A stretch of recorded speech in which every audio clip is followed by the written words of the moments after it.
One. How's it going, Giants fans? My name is Alex, and my co-host here, Anthony Rivardo. And the Giants made 4 waiver claims today.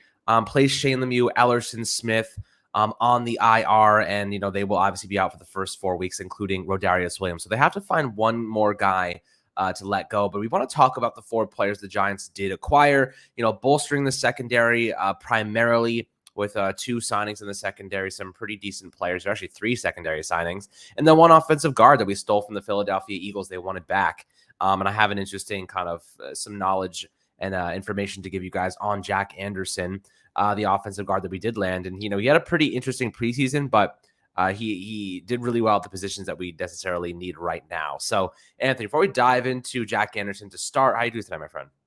I'm doing great, and it was a really interesting day on the waiver wire for the New York Giants. As I predicted, they were very, very interested in all the defensive backs. They went all in on acquiring some more secondary depth, which I think is super important. Now, one thing that I'll say, I thought maybe they would claim a tight end. They didn't do that, probably just because they need to reshuffle their roster a little bit before they address some of these other positions. But the positions of need that we had identified over the course of the last few days on this channel, defensive back help, tight end help, and offensive line help on the interior of the offensive line. And they did find some help on the interior as well. So tight end seems to be the one that maybe they'll address over the next few days, next week or so. But I'm really happy to see that they brought in some depth at the secondary, brought in a little piece of depth on the offensive line as well. I think these were really important waiver claims by the Giants. And of course, the 3 guys that they placed on the injured reserve list, super disappointed to see that Shane Lemieux is not going to be ready for the start of the regular season. It's something that we knew, but now that it's confirmed, it is really disappointing. The guy just can't catch a break. I thought this was going to be his year, in all honesty. But, I guess we'll see if maybe this new guy could step in, take over, fill in some decent reps. I think there's a really good chance that he can. So, Alex, I'm excited to go ahead and dive into these claims. Yeah, and the Giants did bring back Davis Webb, Jashawn Corbin, and I think Austin Allen will end up coming back, and Quincy Roche as well, back on the practice squad. Alex Bachman, I believe, is pursuing other opportunities, but I don't know exactly where he'll land. Maybe he'll go to a practice squad where, maybe there's a better opportunity for him to get reps this season. But I'd say the Giants, given all the injuries they face, probably offer him the best chance at getting onto some regular season snaps here. But the first guy that we have in mind, Jack Anderson, formerly drafted by the Buffalo Bills. He latched on with the Eagles this offseason out of Texas Tech. 7th round pick, 237th overall. Obviously Brian Dable and Joe Shane were both there when he was drafted, so they have experience with him. I think that definitely led to, them wanting to give him another opportunity. And I was looking at his stats, and I'm trying to figure out, okay, this guy kind of sucks. Last year he played in 64 snaps. He gave up 2 pressures in the preseason, and then during the regular season, he didn't really play much. He really only had, 81 total snaps. He gave up 1 pressure, played in 2 games against the Giants and Dallas. So, didn't really have enough snaps to justify anything here, but he has a lot of experience at center, a position that we are rather thin at right now. And if you look at his preseason numbers, he played in week 1 against the Jets. He played 28 snaps at right guard. That was primarily where he featured. Most of them came at right guard. He was awful. Gave up 4 pressures and 37 total snaps, which is not good at all. And then you look at week 3. I'm going to skip week 2 because that's kind of where I want to talk about. Week 3 he plays 17 reps at right guard and 38 reps at center. Again, 3 pressures and a quarterback hit over 55 snaps. Not that good. But the one great game that he had came against the Cleveland Browns, where he played most of his reps at left guard, right? So this is the first time this season we're seeing this preseason where he had significant reps at left guard. Clearly, he put something on the tape that the Giants liked. He has some experience at center where he could play a role, just be a reserve if need be. But left guard, he showed his best tape. That's a position where the Giants don't have much depth at right now. We're talking about Shane Lemieux on IR. Ben Bredesen was dealing with something. This is a position that really, to be quite clear, doesn't really have a situated starter just yet. Josh Azudu also, has been dealing with some injury. He's probably penciled in as maybe the potential starter. Max Garcia maybe as well competing, but I don't know. I don't even think is Max Garcia even on the team? I think he's still there. I have to double check on that. But I'll tell you what, this guy definitely a sneaky little signing by the Giants. Obviously has the chemistry with the Giants front office since they have Dable and Shane at this point in time. Played well at left guard. Definitely not a guy I'm looking forward to watching start right now, but maybe someone they could develop and just be a backup, know the system, play a role. And that's pretty much that. They just needed more depth, and he kind of fills that out. What are your thoughts on Jack Anderson?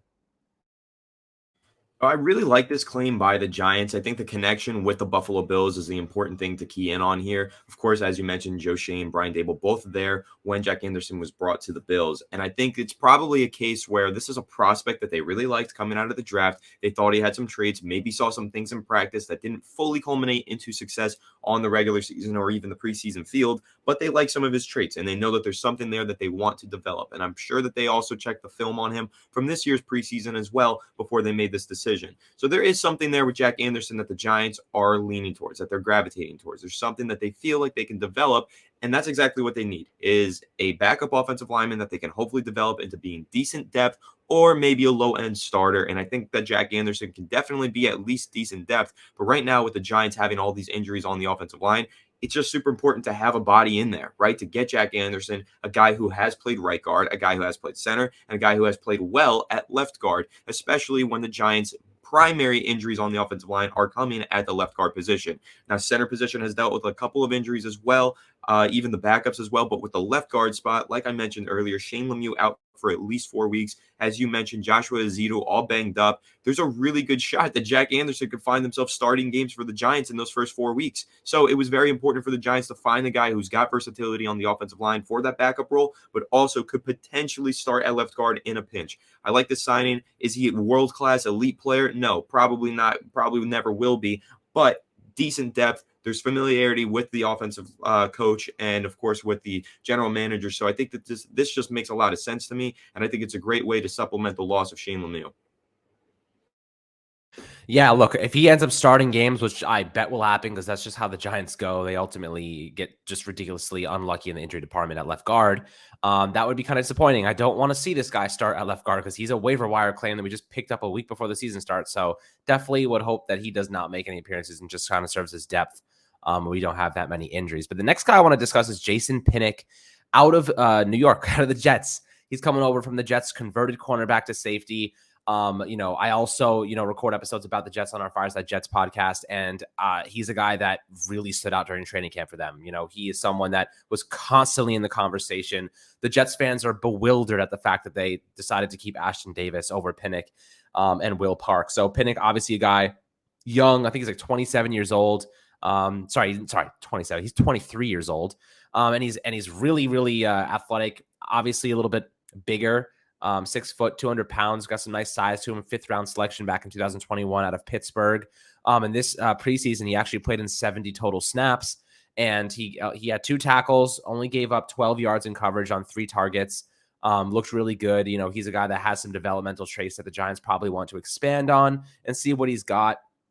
His snap counts really 24 in the box, 36 at free safety. He can play both positions. If anything were to happen to Xavier McKinney, knock on wood, he's a guy that might be able to fill in. And then you obviously look at that strong safety position with, Dane Belton, and it's supposed to be back week 1, which is great news. And then Julian Love, who just got the captaincy. Definitely Pinnock could work his way in just to mitigate fatigue, a rotational guy. I'm not expecting him to make a big impact, but he's a nice developmental piece that down the road could end up becoming a contributor on this team. And I think right now the Giants need all the secondary help they can get. And Pinnock being a converted cornerback, definitely that versatility will be helpful.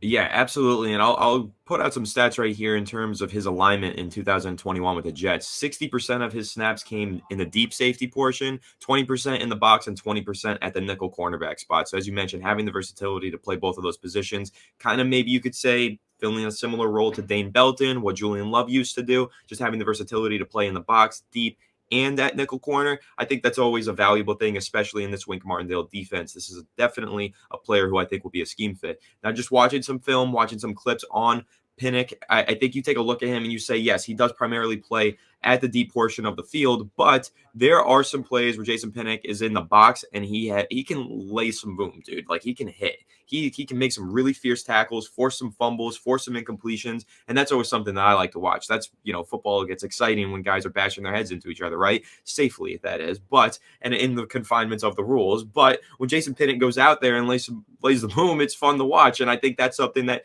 Giants fans will be excited for. If this is a guy who is going to see some playing time, get on the field as a rotational safety, maybe as a big nickel corner, where you play safety and corner at the same time with that extra defensive back on the field, that's something that I could see him doing. And I know that's a formation, a package that Wink Martindale does like to utilize. So Jason Pinnock, is he going to be on the field for 60% of the Giants snaps? Probably not. 20%? Maybe. That's definitely possible. This is a player that I think can definitely be developed into something special. And I do think that he can be worked into the Giants defense as early as the first few weeks of the season, just to get him playing that big nickel formation, laying the boom in the box, and also having some versatility to go deep. Yeah, absolutely. I mean, look, this is a guy that has developmental, I guess, potential, and that's kind of what we're looking for here in these waiver wire claims. The next guy they got is Justin Lane, formerly of the Pittsburgh Steelers, drafted in the 3rd round back in 2019. Formerly of the Michigan State Spartans as well. 6'2", 192 pounds, 24 years old. He has not been necessarily good his entire career. Like this is not someone that's going to be a guy that I kind of rely on to maybe even compete at the cornerback position. He's only had 151 total snaps in his career on the defensive side, all at corner. He's given up 164 yards of action. And this preseason, he was a little bit better. His preseason grades are pretty solid across the board. But again, he had an interception. He gave up 14 yards on 2 receptions, 4 targets. His coverage grades were solid. Maybe the Giants saw something they like. Maybe he has decent man coverage capabilities. Maybe he's worse in zone, not good at identifying stuff. But we'll see. This is a developmental piece, obviously. I don't exactly know what he has to offer. I don't know what they've seen in him, but his numbers don't look altogether that great. Doesn't look like he has that much potential. I mean, he's been in the league for 3 years, and he's just being waived now. So who knows what exactly he will contribute to this team. But, any defensive help right now is something that I'm willing to accept and at least give him the benefit of the doubt that maybe he can put something together and hopefully contribute toward this team or at least compete with the other guys and push them to be better. So, what are your thoughts on Justin Lane here out of the Pittsburgh Steelers?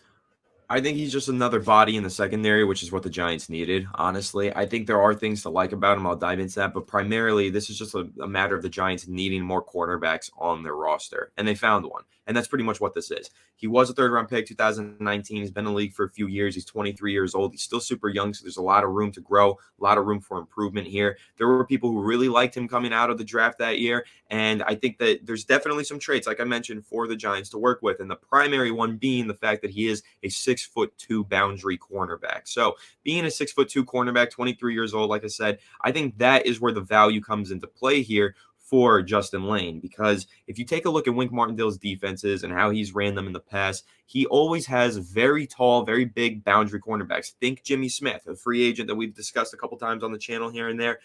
Used to play for the Baltimore Ravens, was really, really good, but he played in that Wink Martindale defense, and he was basically a big, physical, taller opponent for most receivers. And he was a 6'2" strong boundary cornerback. And that's what Justin Lane is. That's his archetype, right? His mold is a big 6'2" boundary cornerback. So there's got to be that factor in play here with Wink Martindale saying, listen, we don't have a bunch of cornerbacks who overpower or have the stature over most receivers. I need to at least get a couple guys in here with my height requirements, basically. I need to get some boundary cornerbacks that are above 6 feet just so that I can run my system properly, have these guys playing the way that I like them playing. So I think that's probably what you're seeing here with Justin Lane. Of course, he used to play for the Pittsburgh Steelers, so I'm sure Wink Martindale had extra insight on him. Used to be a coach for the Ravens in that AFC North rivalry, would see Justin Lane twice a year, so he's definitely got some extra insight on Lane, and I think he's probably taking a look at him, like I said, and saying he's 6'2" and he plays cornerback.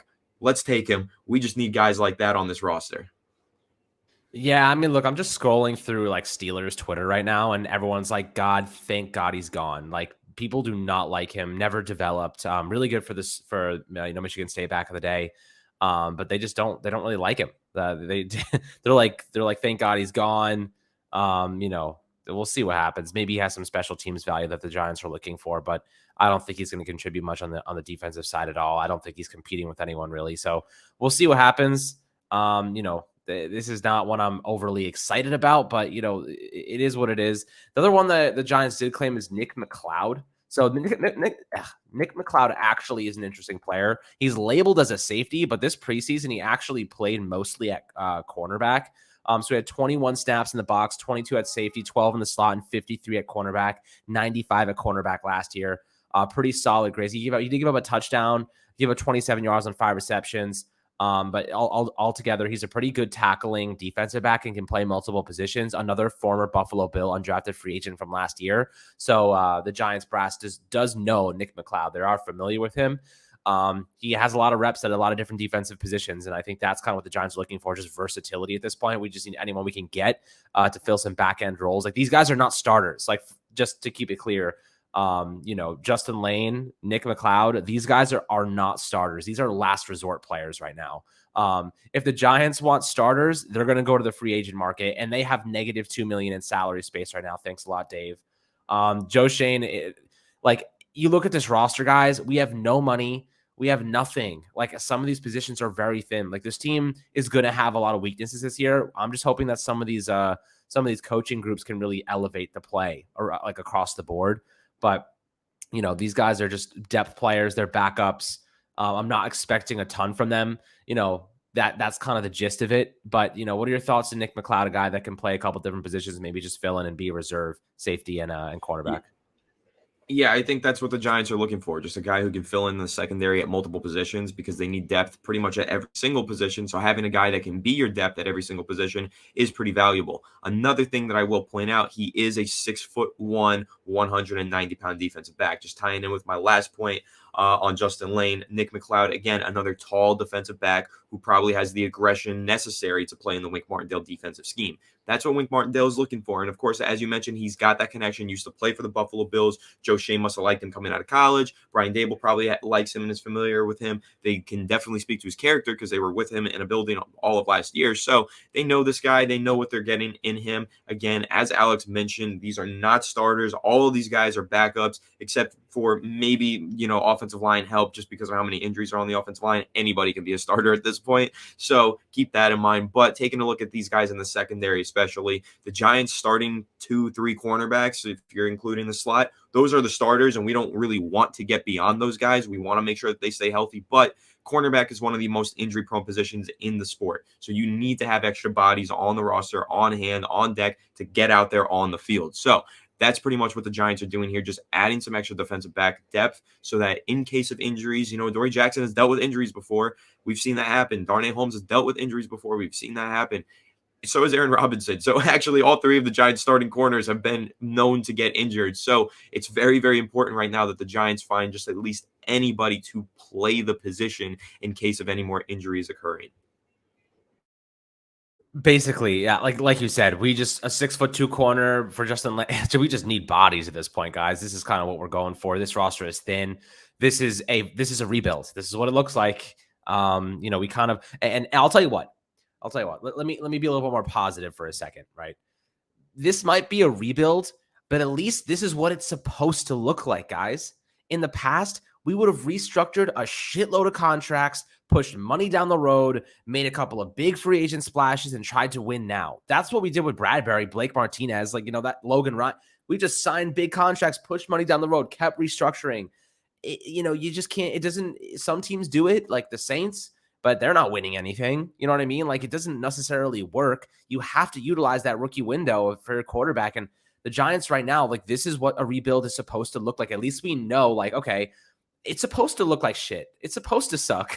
We're not supposed to have false hope. Like, the last 3 years, guys, we've had false hope because we made big splash signings and hope that they would pan out. Some of them did. A lot of them didn't. It was mainly the draft resources, mainly our draft picks that failed to come to fruition and provide this team with necessary production and efficiency. And a lot of them just flopped, right? The draft mixed in with good free agent signings is what builds a good team. Unfortunately, the Giants pushed a shit ton of money on the road, which we're seeing right now, just accumulated. And now it's hitting Joe Shane in the freaking shin like a ton of bricks. And, he must hate Dave Gettleman for what he left him, but I guess he must also love him because he did so bad. He gave him his job. So it's like, interesting turn of events here, but this is what it looks like. It looks like dog shit now, but that's part of what a rebuild's supposed to be. You have to churn out these bad years and develop your young guys and get rid of the bad salary contracts and stuff. So it's tough, but that's my take.